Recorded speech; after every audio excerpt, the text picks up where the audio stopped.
Ah, não, é uma droga. E é isso aí, não sei se dá para ouvir a vozinha da mulher falando que essa chamada está sendo gravada agora. Boa tarde para quem está assistindo isso depois no YouTube. Hoje é sexta-feira, dia 23, são 2h30 da tarde, estamos começando a aula de História.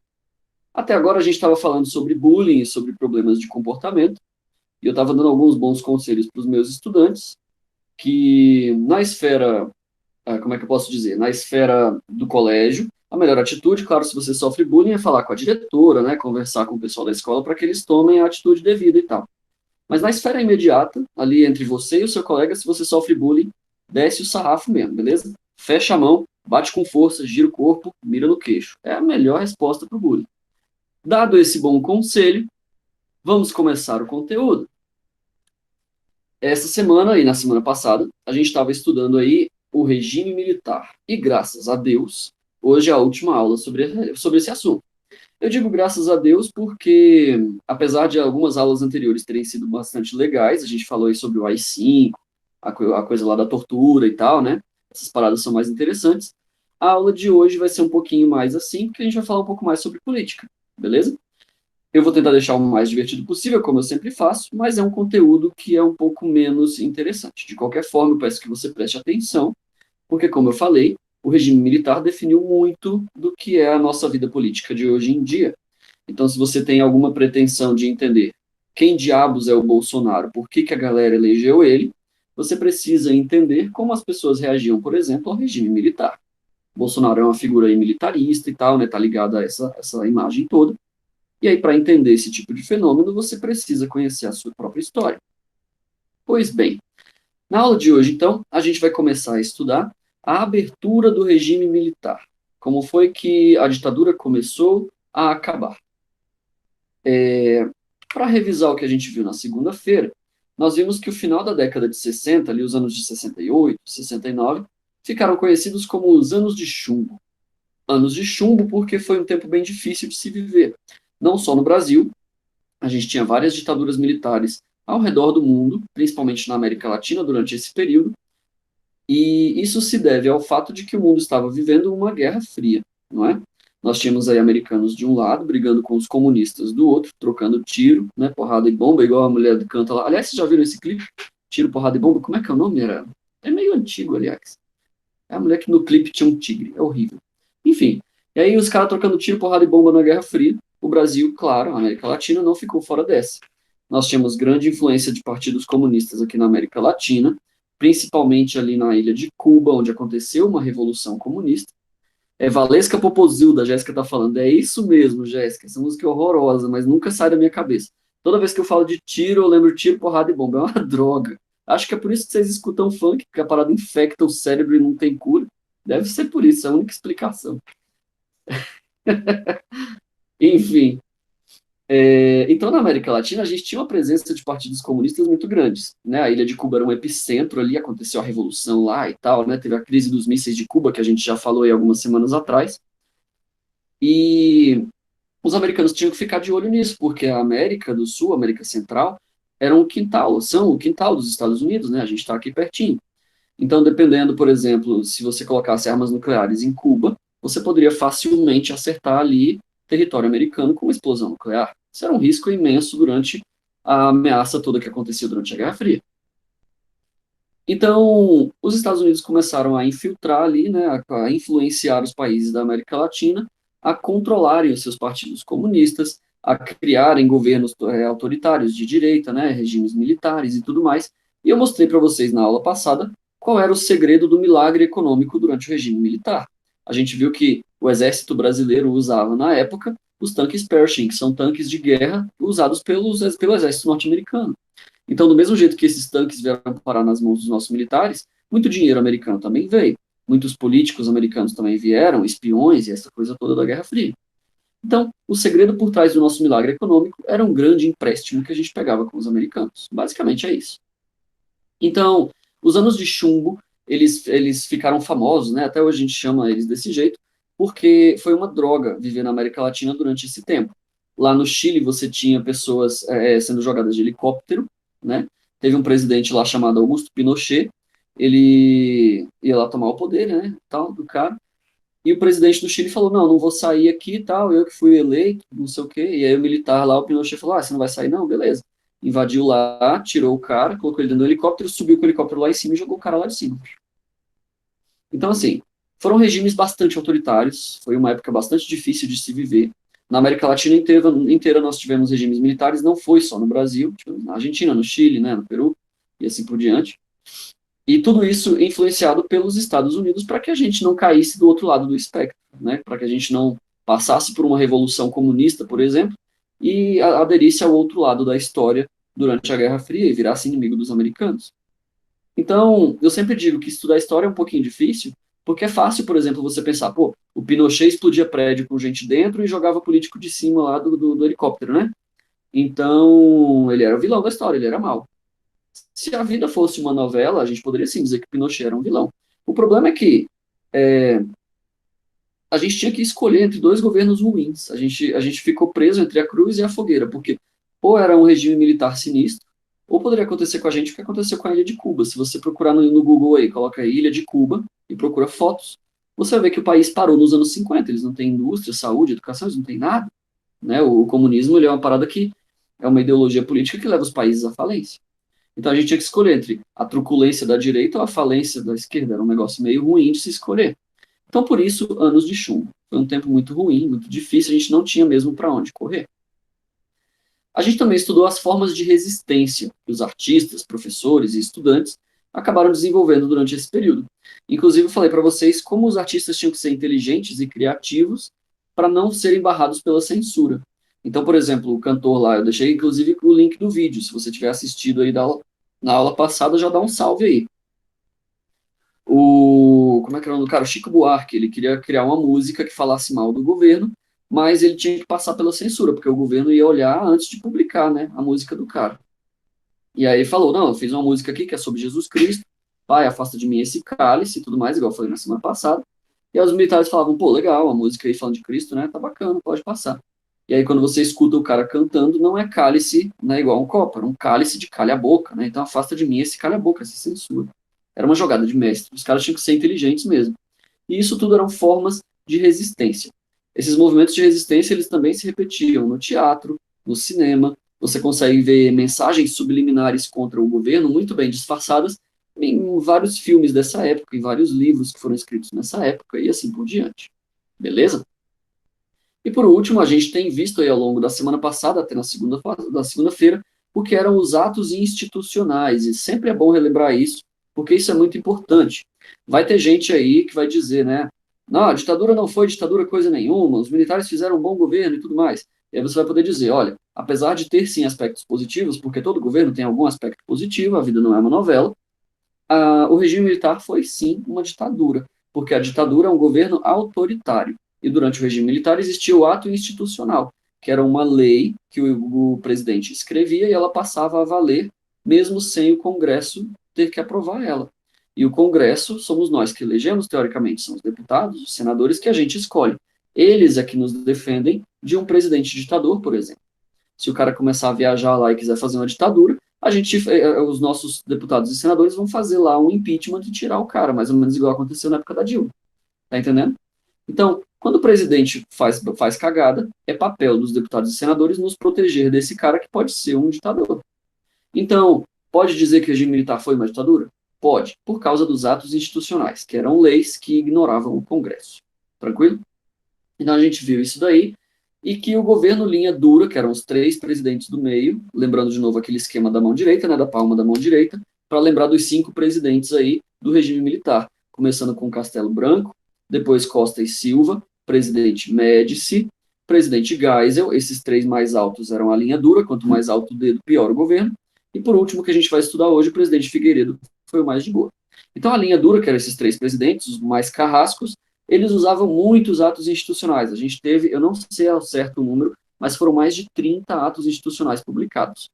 Todos eles passaram a valer do jeito que o governo queria, sem os deputados e senadores poderem falar nada contra. Ok? Isso tudo aí é revisão, então.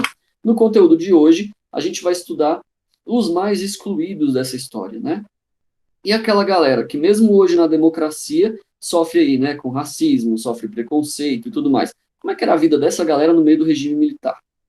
como é que era a vida das comunidades negras, dos movimentos negros durante a ditadura, né? No início da década de 70, logo ali no finalzinho boa tarde, Larissa, logo ali no finalzinho dos anos de chumbo, os movimentos raciais eles começaram a surgir, essa coisa que hoje a gente conhece como os coletivos, né, os movimentos negros e tudo, aquela ideia que agora lá nos Estados Unidos está muito comum, do Black Lives Matter, aquela coisa toda. Isso começou a surgir no fim dos anos 70, principalmente, beleza? Por quê? Foi mais ou menos nessa época também que nos Estados Unidos começaram a se eliminar os últimos resquícios de segregação racial. Aquela coisa, por exemplo, de você ter bairros negros e bairros brancos, apesar disso ainda existir até hoje, né? Foi naquela época lá que começamos a eliminar isso também nos Estados Unidos, onde isso era muito forte. Então, esse debate estava muito em pauta. Todo mundo estava falando, pô, e o direito dos negros, e como é que vai ser a vida dos negros? Eles vão se lascar o resto da vida para sempre? Como é que vai ser isso daí, né? Então, surgiu nessa época no Brasil um negócio chamado MNU, o Movimento Negro Unificado, que foi o pai de todos os coletivos negros que a gente tem hoje. Basicamente, esse grupo de pessoas, o MNU, eles organizavam e criavam comunidades quilombolas. Bom, se você estudou lá no sexto ano sobre o Zumbi de Palmares, você viu que ele era um escravo que fugiu, salvava outros escravos, mas ele também vendia alguns escravos, o cara era meio zoado assim, mas ele fugia ali do governo, né, criando uma comunidade só de escravos fugidos, beleza? E aí, essa comunidade de escravos, né, refugiados se chamava quilombo. Essa ideia de quilombo ela é usada até hoje. Nós temos ainda hoje, 2020, alguns quilombos. Inclusive, eu coloquei a foto de um deles aí. Essa foto é bem atual. A foto do quilombo Ivaropunduva. Não, Ivaporunduva, li errado, perdão. Ivaporunduva. Eu não tenho certeza de onde fica esse quilombo. Eu sei que tem alguns aqui em Minas Gerais e no estado do Goiás. Então, se você tiver um dia a chance de visitar uma comunidade quilombola, é muito legal, porque os caras eles são autossuficientes. Eles tentam plantar dentro do quilombo a comida que eles vão consumir, eles fazem comércio ali dentre eles, e é uma coisa assim muito bacana. Tipo, eles ficam meio separados assim da sociedade, entendeu? E ao mesmo tempo em que eles mostram para o mundo, olha, a gente está aqui vivendo e tal, ajudando uns aos outros, porque é isso que os excluídos, né, os marginalizados têm que fazer. A gente tem que apoiar uns aos outros, tem que se ajudar, tem que, né, colaborar, beleza? Então os quilombos eles são importantes por isso. Então o MNU, o Movimento Negro Unificado, ele criava essas pequenas comunidades quilombolas, né, que muitas delas existem até hoje, tal, e ele era responsável por criar esse tipo de ideia aí.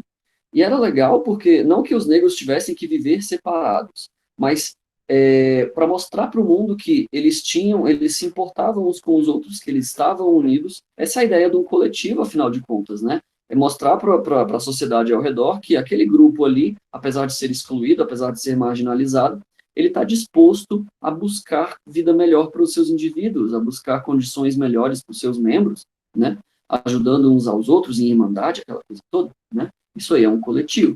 E essa ideia muito legal surgiu lá nos anos 70, beleza? Um outro grupo muito excluído que a gente tem e que também se lascou muito durante a ditadura militar é o dos nativos brasileiros, né? Ou como algumas pessoas gostam de falar ainda tem o hábito de falar, os índios, né? Por que a gente tem evitado falar índio, né? Indígena, apesar dessa ser a palavra comum? Por que eu particularmente não falar a Índia? Eles é que estavam aqui antes dos portugueses chegarem, tá entendendo? Então, eu, Afonso, branquelo desse jeito, meio cor-de-rosa, assim, eu tenho um pouco mais de português, sei lá, de gaúcho e tal, do que de brasileiro mesmo, porque brasileiros são esses caras que estavam aqui desde o início, né? São os nativos brasileiros, esses caras aí. Das turmas todas tem 5 pessoas. Pois é, Maria Vitória, é uma tristeza, né, cara? É uma tristeza. Eu fico só pensando como é que vai ser ano que vem, que vocês vão para o ensino médio desse jeito aí, vai ter menino que não vai passar, vai ter problema aí no fim do ano, vai ser uma tristeza. Só quero ver. Enfim. Os nativos brasileiros, então, eles estavam, principalmente durante o regime, né? Eu falei para vocês que foi construída a usina de Itaipu, ali na região do Paraguai, né? Na fronteira com o Paraguai. A usina de Itaipu, ela inundou um monte de terra, né? Onde você constrói a barragem, o rio vai enchendo ali e vira um lago gigantesco, né? E as pessoas que moravam ali ao redor, por exemplo, tinham que ser expulsas. Falaram, olha, isso aqui vai inundar tudo, vocês têm que cair fora e tal. E aí o índio falava, poxa, mas os meus avós viveram aqui, meus pais viveram aqui, minha família está enterrada aqui nesse cemitério.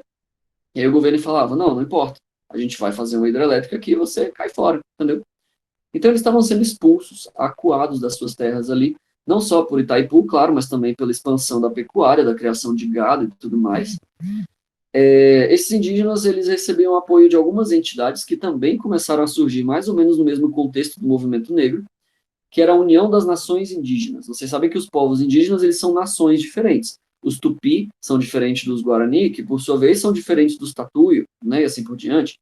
Então, cada um dessas tribos, elas são uma nação, eles têm uma língua diferente, uma religião diferente e tal. A gente tem várias nações nativas brasileiras por aí, né? Então eles se uniram e aí começaram a procurar órgãos, por exemplo, do governo, como a FUNAI, falar, olha, a gente tem que pensar no direito dos índios, a nossa terra aqui e tal, tem que ser preservada, é nosso e tal, a gente estava aqui antes, não pode expulsar a gente, tudo. Essas entidades, tipo a União das Nações Indígenas, elas tiveram muita importância na inclusão dos índios na nossa sociedade. Então, hoje em dia, se você tiver a sorte aí de visitar Porto Seguro, por exemplo, lá na Bahia, você vai ver muito índio andando na rua com blusa do Flamengo, sacou? Com o celular no bolso e tal. Esses caras, eles foram inseridos na sociedade. Mas isso nem sempre foi assim. Muito antigamente, né, principalmente ali durante o regime militar, e lugar de índio era no meio do mato, entendeu? Não quero índio na cidade, eles lá, a gente aqui, entendeu? Sendo que a gente não ficava exatamente aqui, né? O pessoal da cidade ia expandindo, ia construindo fazenda, ia expulsando os índios para lá, cada vez mais para a margem. Então é sempre importante a gente lembrar e estudar o direito desse povo, porque eles têm direitos assim como a gente, né? A gente não pode chegar mandando um cai fora neles, né? Essas duas fotos aí são de uma tribo muito legal que eu gosto muito, a tribo dos Tatuio. E tem uma menina dessa tribo aí que ela tem um perfil no Instagram, ela é muito famosa. O nome dela é Cunhaporanga. Esse é o nome da menina. Procura aí depois, coloca aí no Instagram Cunhaporanga, igual cunhado mesmo, Cunhaporanga, e procura ela porque é muito legal. Todo dia ela coloca foto e vídeo de como é a vida lá na tribo e tal. E é muito maneiro. Essa tribo deles vive perto da cidade de Manaus, lá no Amazonas. Beleza? Muito bem. Em março de 79, então, a gente estava lá sob o governo do Geisel, que estava prometendo, né, democratizar o Brasil devagarinho e tudo mais. Aconteceu, então, uma eleição novamente em 79 e foi eleito o presidente João Batista Figueiredo. No nosso esquema da palma da mão aí, o Figueiredo é o seu dedão, é o menor dedinho, ele foi o presidente mais tranquilo do regime militar. Mais tranquilo porque ele foi o responsável por redemocratizar o Brasil, beleza? Ele prometeu, então, continuar esse processo de abertura que fosse lento e gradual. Ele dizia, a gente não pode voltar a uma democracia da noite para o dia, porque os brasileiros vão eleger os comunistas tudo, e aí não vai ter adiantado nada ter o regime militar. Então a parada vai ter que ser devagarinho, a gente vai liberando, afrouxando as rédeas devagarinho, até o Brasil deslanchar numa democracia segura. Essa era a ideia do presidente Figueiredo. Olha a cara dele aí na foto e olha o tanto que ele era de boa, né? Então, quando eu falo que ele era um governo de boa, ele é de boa para os padrões do governo militar, beleza? Ele ainda é um governo militar, ainda era um regime autoritário. Tranquilo? Não quer dizer que ele era um cara legal, não. Ele era autoritário e tudo mais, só que de todos os que já governaram o Brasil durante o regime, ele era o mais tranquilo. Beleza? Então, esse processo ele começou com Ernesto Geisel, que é o seu dedo indicador aí na sua mão, e acabou com o presidente Figueiredo. Durou o mandato de 2 presidentes, o ato de acabar com o regime militar. 2 presidentes da República, então, foram liberando, desfazendo os atos institucionais devagarinho, desmontando os esquemas de censura do DOPS e do ICOD, por exemplo, foram sendo desativados devagarinho durante esses 2 governos, Geisel e Figueiredo. Beleza? Como é que funcionava, então, essa redução da censura? Eu coloquei a foto aí de um cara que eu acho um herói. O nome desse velhinho aí é Juca Chaves. E o Juca Chaves, ele era um comediante. Imagina a coragem de um cara. Ele mora ele vive no Brasil durante o regime militar. E aí o presidente é o presidente general Figueiredo. Esse general é um general de cavalaria, ele mexia com cavalo, ele gostava muito de cavalo, o presidente, né? E aí o Juca Chaves vai lá e faz uma piadinha, uma musiquinha, tipo assim, como é que era a musiquinha? Era, upa, upa, upa, cavalinho sem medo, leva para Brasília o presidente Figueiredo. Quem é o cavalinho da musiquinha daí? São os deputados, os senadores que elegiam esses caras, era sempre militar, tá entendendo? Não tinha democracia, o cara era um cavalinho, ele tava ali no cabresto, amarradinho e tal, né? E aí o Juca Chaves falando, leva para Brasília o presidente Figueiredo, né? Bota ele lá para governar e tal. Tipo assim, seus deputados inúteis, por que vocês ficam elegendo os militares se vocês podiam eleger qualquer outra pessoa? né? Vocês estão com tanto medo assim do militar? É isso que o Juca tá falando nessa musiquinha. Então, o Cavalinho Sem Medo, né, deputadozinho aí, leva lá para Brasília o presidente Figueiredo. Esse cara era um herói, porque ele cantava músicas como essa, na cara dura, assim, descaradamente, no meio do regime militar. A sorte dele é que ele fazia essas músicas durante o governo do Figueiredo, e não no Médici. Se fosse na época do Médici, lá na época do Caetano Veloso, daquela galera, provavelmente ele ia sumir misteriosamente. Então, esse período do regime militar, ele ficou conhecido pela lenta e gradual redemocratização. A gente foi liberando o regime devagarinho, os presidentes foram afrouxando devagarinho as rédeas, e os meios de comunicação, a TV, o jornal, né, a TV já estava começando no Brasil nessa época, as revistas e tudo mais, começaram a deixar de ser censurados. Então o Juca Chaves aí, ele podia fazer as musiquinhas dele zoando o Figueiredo, né, sem o risco de sumir misteriosamente ou sem o risco de ser torturado e tudo mais, porque o Brasil estava cada vez mais redemocratizado, beleza? O Juca Chaves, então, foi um dos primeiros a ter coragem aí de zoar os presidentes militares para testar a parada. Tipo, vamos ver se eles não vão me torturar mesmo? Será que o Brasil realmente está ficando mais fácil de se viver? Vamos testar essa parada. E aí, funcionava. Tinha que ter muita coragem. Beleza? Então tá aí a foto do Juca Chaves, segurando aí um alaúde, se eu não me engano, que é tipo de um violão meio medieval, né? E ele era um músico muito bom, ele acho que ele tá vivo, não sei. Ele faz umas músicas muito legais, muito inteligentes, e também é um humorista, né? Muito corajoso. Pois bem, como é que foi então o governo desse general Figueiredo? Eu falei que ele era de boa e tal, mas como é que foi o governo desse maluco então? Bom, ele governou durante o fim do milagre econômico, que era aquele grande empréstimo que a gente pegou com os Estados Unidos. Então a conta começou a cair, tá entendendo? A ficha começou a cair durante o governo do Figueiredo. A gente começou a ter uma inflação gigantesca, o dinheiro do Brasil começou a valer cada vez menos, porque a gente tinha que devolver o dinheiro que a gente pegou emprestado com os Estados Unidos. Até hoje a gente nunca acabou de pagar esse dinheiro, porque tem juros da dívida e não sei mais o quê. Então, o Figueiredo ele teve uns problemas para governar, porque o Brasil já não estava mais 100%, já não estava mais muito legal. O desemprego começava a subir, as pessoas, né, o dinheiro não valia nada, as empresas como não conseguiam lucrar direito, demitiam muita gente, as pessoas começavam a perder o emprego.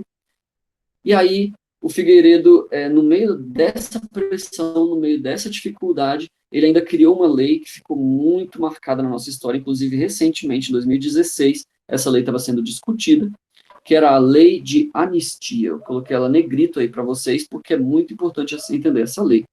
O que era a lei da anistia? O Figueiredo falou assim, então, olha, o Brasil não vai mais ser uma ditadura muito em breve. Eu vou ser o último presidente militar, eu prometo isso. O Figueiredo falou lá, né? Eu prometo que eu vou ser o último presidente militar.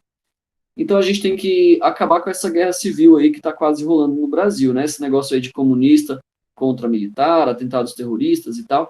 Vamos pacificar o Brasil. Como pacificar o Brasil? A gente vai fazer o seguinte: você é comunista? É terrorista? Explodiu um carro lá, matou os militares?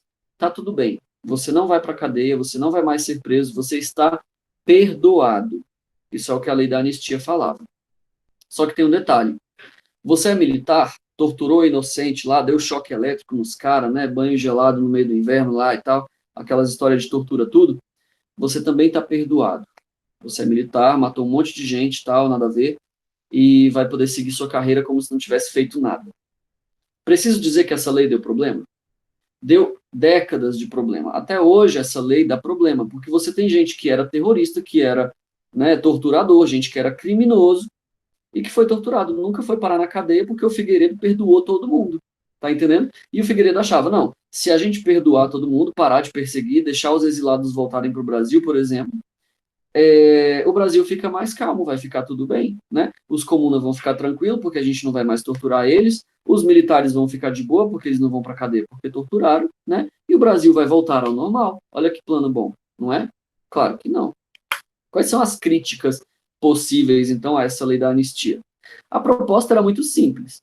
Os crimes que fossem motivados por política, né, aquela coisa de tortura mesmo, tal, que fosse no ambiente político, seriam perdoados dos dois lados, tanto comunista quanto militarista, os dois seriam aí perdoados. Só que na prática, essa lei ela foi usada para isentar um monte de oficial e suboficial do exército que torturava, que é o caso do Carlos Brilhante Ustra, esse maluco que está aí na foto, velhinho.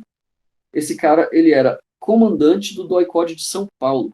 Pensa que São Paulo é a maior cidade do Brasil, então todo mundo que era suspeito de ser comunista em São Paulo Esse velhinho aí ajudou a torturar. Esse cara torturou mais de 500 pessoas, tá entendendo? Dava choque elétrico, enfiava palito de dente embaixo das unhas, um negócio horroroso, assim. E esse cara aí foi perdoado, velho. O bicho continuou lá como militar e tal, viveu livre a vida toda, nunca foi pra cadeia, deu tudo certo pra ele. Será que isso é justo? Tá entendendo? E do outro lado também aconteceu umas barbaridades. Por exemplo, esse maluco da outra foto da esquerda aí, da foto em preto e branco, esse do cabelinho liso aí, que tá na frente, o nome dele é José Dirceu. Você tá vendo aí na foto, ele tá dentro de um carro, junto com um terrorista aí com um fuzil na mão. Esses caras, essa foto foi tirada logo antes de um assalto a banco. Esses caras invadiam o banco, matavam todo mundo lá dentro, pegavam dinheiro e iam embora. Esse dinheiro do banco eles usavam para comprar arma, para guerrilha comunista, né, para aquela parada toda. Então, era uma galera violenta, essa galera explodia gente, matava gente, a gente ruim mesmo, tá entendendo? E foi perdoado também, a lei da anistia perdoou José Dirceu, ele ajudou a fundar o Partido dos Trabalhadores, o PT, junto com o Lula, né, ajudou a fundar a parada e tal, virou um partido muito importante, governou o Brasil aí por 16 anos, e assim por diante. Então, esses dois caras, será que o lugar deles não era na cadeia? Será que não era pagando pelos crimes que eles cometeram? O Ustra pelo monte de gente inocente que ele torturou, porque tudo bem, algumas pessoas que ele aprendia e tudo mais eram comunistas, beleza? Mas será que tortura é perdoável só porque o cara é comunista? E no caso do José Dirceu, será que você tem o direito de entrar num banco e matar um monte de gente que está ali na fila do banco porque a gente precisa liberar o Brasil da ditadura? Será que é assim que a gente faz as coisas? Essas pessoas aí, elas não eram pessoas boas, não eram pessoas normais, tranquilas, e elas se tornaram muito influentes na política. O José Dirceu, até hoje, ele é ativo na política, né? Ele está na cadeia aí, se eu não me engano, né? Ele andou sofrendo uns processos de corrupção aí e tal, mas ele ainda é um político importante. E, né, por causa dos crimes da ditadura, ele nunca foi julgado. A lei da anistia perdoou todos os crimes desses caras aí, beleza? Então é uma lei que é muito criticada. A Dilma Rousseff estabeleceu lá durante o governo dela uma comissão da verdade que visava justamente estudar essa parada da lei da anistia e falar, olha, não, essa galera perdoada aí, vamos fazer eles pagarem, né, por esses negócios aí, tá? A comissão da verdade, então, queria investigar essa parada aí para que essas pessoas pagassem pelos crimes e tal. Só que acabou não funcionando muito bem, entrou um monte de politicagem no meio, a parada não funcionou direito. A Comissão da Verdade lá acabou dando em nada, né? Essa galera aí continua perdoada por todos os crimes que cometeram durante os 21 anos de ditadura. Belezinha? Então, a lei da anistia foi uma ideia do presidente Figueiredo e não foi uma ideia muito boa. Tranquilo até aí? Além dessas pressões todas, além de todos esses problemas no Brasil, o povo brasileiro começou a ir para a rua. Eles perceberam, cara, não tem mais censura, não tem mais doicode, a gente não vai mais ser torturado, mesmo quem era terrorista e tal foi anistiado, né, foi perdoado e tal, então bora para a rua, velho. Vamos pedir para esses militares saírem, a gente quer eleição direta. E aí essa manifestação acabou tomando corpo, o Brasil inteiro começou a se envolver, tinha manifestação em todas as cidades do Brasil, de pessoas lá, né, pedindo por eleições diretas. Esse movimento ficou conhecido como Diretas Já. Essas manifestações elas queriam só uma coisa simples: brasileiros na urna votando e escolhendo quem ia ser o presidente. Era só isso. Né? A gente não quer que os deputados escolham indiretamente lá quem vai ser o presidente. A gente quer votar em quem vai ser o nosso presidente. Beleza? O movimento Diretas Já começou em 1983 e ele durou 2 anos, até 85. Então imagina 2 anos as pessoas indo para a rua, pelo menos uma vez na semana, uma vez no mês ali, o tempo inteiro aquela pressão e tal, né? Queremos eleições durante 2 anos essa história. E mesmo assim, eles não conseguiram as diretas já. Então, quer dizer, ainda era um governo autoritário, sim, beleza? Mesmo com todo mundo na rua pedindo uma parada, o governo ainda podia escolher ignorar essa galera. Era um governo autoritário, beleza? Ele não teve sucesso imediato. O próximo presidente da República ia ser escolhido pelos deputados e senadores. Né? O governo não cedeu e falou, não, não vai ter eleição direta, quem manda é a gente, e vai ser eleição indireta de novo em 1985, quando acabar aí o governo do Figueiredo, beleza? O Figueiredo vai governar até 85, e depois quem vai escolher o presidente vai ser deputado e senador, não vai ter eleição direta, coisa nenhuma. Tranquilo? Só que teve um detalhe que o Diretas Já conseguiu, o movimento Diretas Já teve uma vitória muito grande. A primeira eleição, depois do presidente Figueiredo, lá em 1985, não teve nenhum candidato militar. os dois candidatos que queriam ser presidente, eles eram civis, certo? Eles não tinham farda, não eram generais, não eram nada, eram pessoas comuns como eu e você. Isso já era um grande avanço, porque simbolizava o fim do regime militar mesmo. A gente ia ter um presidente, e esse presidente não ia usar farda pela primeira vez em 20 anos, né? É muita coisa. Então, é algo novo que está acontecendo e é uma vitória do movimento Diretas Já. Então, lá na atividade de vocês da semana que vem, já fica de olho aí para a cola, preste atenção no momento da cola. Na atividade da semana que vem, eu vou colocar assim: o movimento Diretas Já fracassou. Ele não teve sucesso, pois a eleição seguinte foi uma eleição indireta. E aí você vai ter que responder se é verdadeiro ou falso. Vou dar a resposta agora, então. A resposta dessa pergunta é falsa. Por quê? Porque o movimento Diretas Já, apesar de não conseguir eleições diretas, ele não foi um fracasso completo. Ele conseguiu convencer os deputados e senadores a colocarem só candidatos ali que fossem civis. Beleza? Tirar os militares mesmo da parada da eleição, ainda que fosse uma eleição indireta. O nome dos nossos dois candidatos, então, na eleição de 85, eram Paulo Maluf, de um lado, esse cara aí que está aí na foto. Paulo Maluf tinha o apoio do presidente militar, né? O presidente Figueiredo, militar, apoiava esse cara e falava: olha, esse cara aí é seguro votar nele, a gente sabe que ele não é comunista e tudo mais, pode votar no Paulo Maluf que os militares confiam nele. Tá entendendo? E do outro lado, a oposição, a galera que não queria o regime militar de jeito nenhum, apoiava um cara chamado Tancredo Neves. Você deve reconhecer esse nome aí, Neves, porque na última eleição em 2014, quer dizer, a última foi do 2018, né? Na outra eleição lá em 2014, o neto do Tancredo Neves foi candidato à presidência da República. O nome dele era Aécio Neves, beleza? Era o neto desse candidato aí. Então o vovozinho lá, Tancredo Neves, ele foi o outro candidato à presidência da República e ele foi eleito.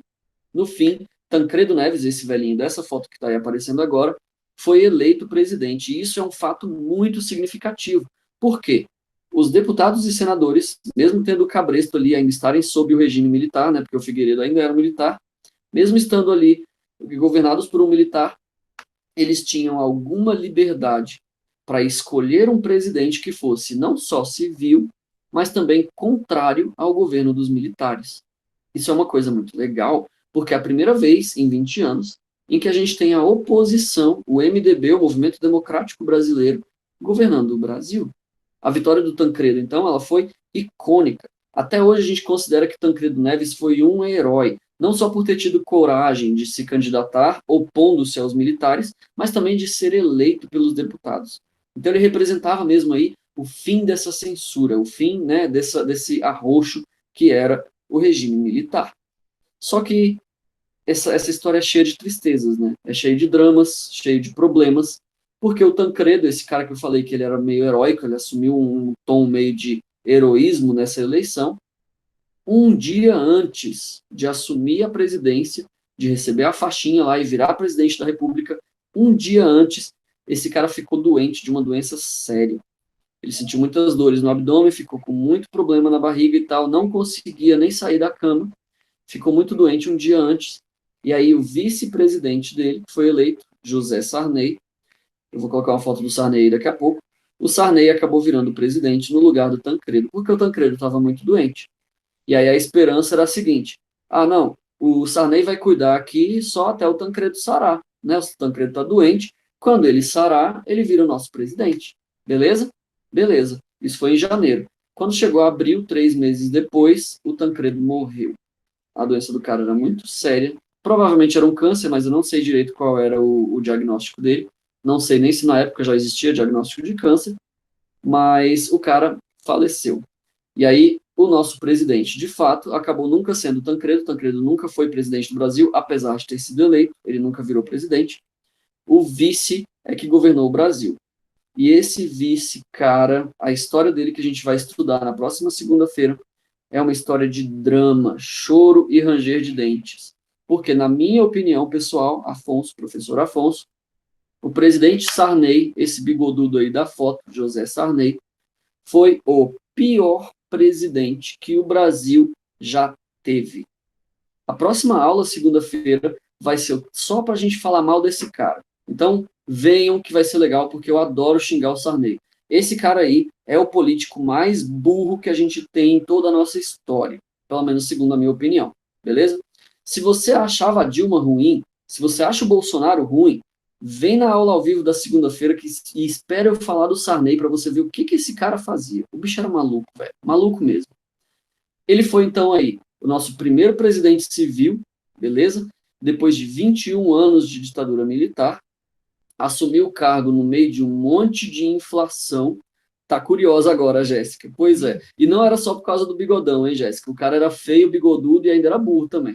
Eu adoro chamar ele de burro, porque o bicho é muito burro. E até hoje o Sarney é senador, cara. Esse bicho aí, até hoje, ele é político. E até hoje ele faz merda lá no Congresso. Até hoje ele tá lá falando bobagem. Para você ter uma ideia, alguns anos atrás, não sei se foi 2014, o Sarney já era senador também, ele estava lá na frente dos outros senadores lendo um texto lá, né?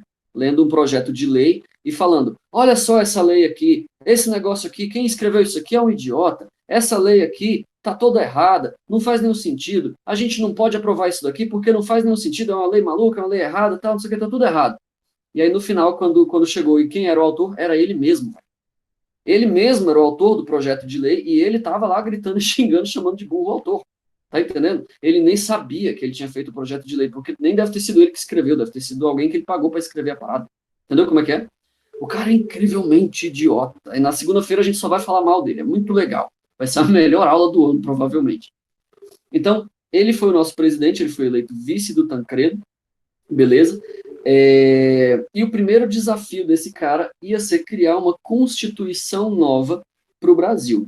Porque a gente não podia tirar os militares do poder e deixar a lei que os militares criaram. Você se lembra aí da aula passada que eu falei que o Ato Institucional número 4, o AI-4, criava a Constituição Militar, né? Que dizia que os militares podiam mandar do jeito que quisessem e tal, aquela lei militar. O Sarney, esse cara aí, de quem eu falei agora que ele era muito burro, ia ser o responsável por organizar a Assembleia, a reunião, que ia criar uma Constituição nova para o Brasil. Será que ia dar certo? Imagina. Na aula que vem a gente vai estudar isso daí, na semana que vem, a Constituição de 1988, que é a que a gente usa até hoje, inclusive, beleza? Surgiu durante o governo do Sarney. E na segunda-feira vamos falar mal desse cara. Então, só recapitulando rapidinho, como foi que acabou o regime militar do Brasil? Os dois últimos presidentes, Geisel e Figueiredo, prometeram que iam redemocratizar o Brasil, mas devagarzinho, porque se liberasse de uma vez, o povo brasileiro muito burro ia eleger os comunistas tudo de novo. Então ele falou, a gente vai liberar devagarzinho, beleza? Vamos tirar a censura um ano, no outro ano a gente tira a tortura, no outro ano a gente perdoa todos os culpados lá por crimes políticos e assim por diante. Até que quando chegou no governo Sarney, o Brasil estava quase 100% redemocratizado, só faltava mesmo as eleições diretas, beleza?